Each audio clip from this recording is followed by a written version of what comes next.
Ya. Assalamualaikum warahmatullahi wabarakatuh. Selamat pagi anak-anak sekalian.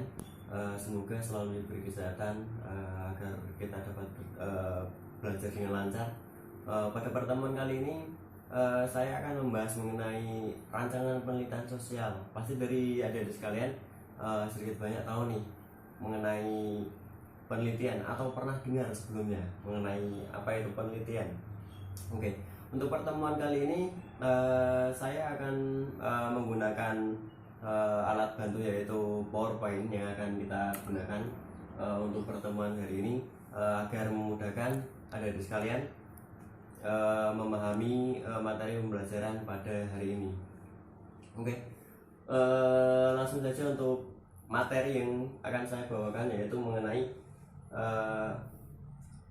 rancangan penelitian sosial yang berada di bab 4 kelas 10 sekarang ya. Rancangan penelitian. Sebelum kita masuk ke rancangan penelitian, kita harus tahu terlebih dahulu apa itu penelitian. Seperti itu. Oke, penelitian. Penelitian adalah usaha menarik kesimpulan yang dapat dipercaya kebenarannya yang dilakukan dengan sadar dan teliti menurut prosedur ilmiah tertentu. Oke.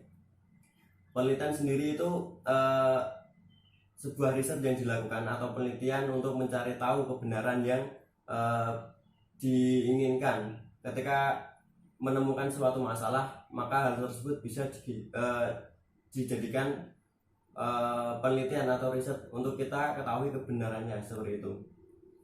Kemudian pengertian lain dari penelitian adalah aktivitas ilmiah yang menggunakan metode ilmiah logis dan sistematis. Jadi di sini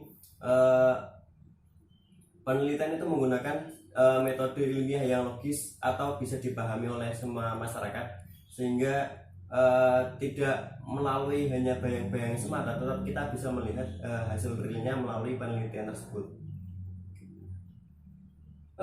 Metode ilmiah secara logis dan sistematis untuk menguji suatu atau beberapa hipotesis terhadap atau beberapa masalah di dalam dunia empiris melalui pengumpulan data. Nah, di dalam penelitian sendiri itu juga terdapat sistematika atau urutan-urutan dasar dalam penelitian, seperti mengumpulkan data, kemudian mengolah data dan sebagainya untuk mengetahui kebenaran dari permasalahan yang diusulkan, seperti itu. Kemudian untuk materi selanjutnya ada 3 syarat penelitian, yaitu mengenai sistematis, rencana, mengikuti prosedur ilmiah. Jadi seperti yang saya jelaskan tadi, sebuah penelitian itu harus melalui prosedur ilmiah yang sudah ditetapkan. Jadi ada 3 acuan untuk penetapan penelitian ilmiah sendiri, yaitu mengenai sistematikanya, yaitu susunan penelitiannya mulai dari latar belakang, kemudian rumusan masalah dan sebagainya hingga nanti hasil penelitian. Kemudian terencana dalam penelitian itu harus terencana ketika seorang peneliti mau meneliti suatu tempat atau kasus yang ingin diusulkan, itu harus terencana mulai dari waktu, kemudian apa saja nanti yang diteliti dan sebagainya. Kemudian mengikuti prosedur ilmiah. Jadi mulai dari awal kita melakukan penelitian atau seorang peneliti melakukan penelitian itu harus ada prosedurnya, mulai dari menemukan masalah, mencari metode, kemudian pengumpulan data dan sebagainya, seperti itu. Secara garis besar, langkah-langkah penelitian dibagi dalam 3 langkah, yaitu pembuatan rancangan penelitian, pelaksanaan penelitian, dan laporan penelitian. Untuk rancangan penelitian sendiri itu merupakan hal dasar atau sebagai rancangan awal dari sebuah penelitian, seperti itu. Kemudian selanjutnya adalah rancangan penelitian.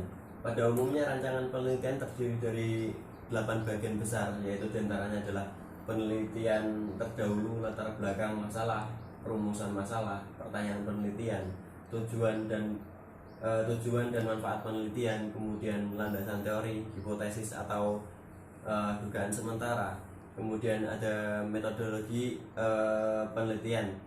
Untuk yang pertama, penelitian terdahulu itu dilakukan untuk mengetahui apakah ada penelitian lain atau penelitian yang terdahulu yang sudah dilakukan, agar penelitian yang kita lakukan tidak sama atau fokusnya tidak sama persis, sehingga tidak terjadi penelitian berulang seperti itu.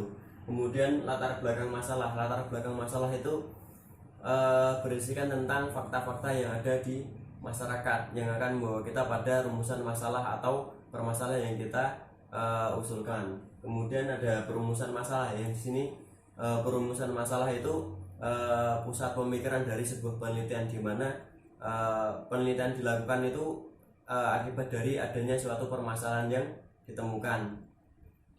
Kemudian ada pertanyaan penelitian, itu bagian dari instrumen penelitian. Kemudian tujuan dan manfaat penelitian, apa yang ingin peneliti tuju mengenai penelitian yang ingin dilakukan.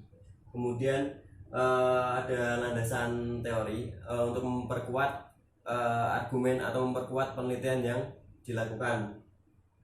Kemudian selanjutnya ada hipotesis atau dugaan sementara, yaitu dugaan sementara yang diajukan peneliti untuk menerka dari hasil sebuah permasalahan, tetapi itu kembali lagi ke hasil penelitian di lapangan. Untuk hasil penelitian sendiri tidak dapat dibuktikan hanya dengan hipotesis dari peneliti semata. Kemudian yang terakhir ada metodologi penelitian atau cara peneliti mengumpulkan data, kemudian pengolahan data, alat dan cara yang digunakan peneliti untuk mengolah data. Nah, itu sebagai rancangan dasar dari rancangan sebuah penelitian sosial seperti itu. Oke, untuk pertemuan kali ini mungkin saya cukupkan. Kemudian kita akan bertemu lagi di pertemuan minggu depan untuk membahas materi selanjutnya yang akan saya sampaikan. Kurang lebihnya mohon maaf. Wassalamualaikum warahmatullahi wabarakatuh.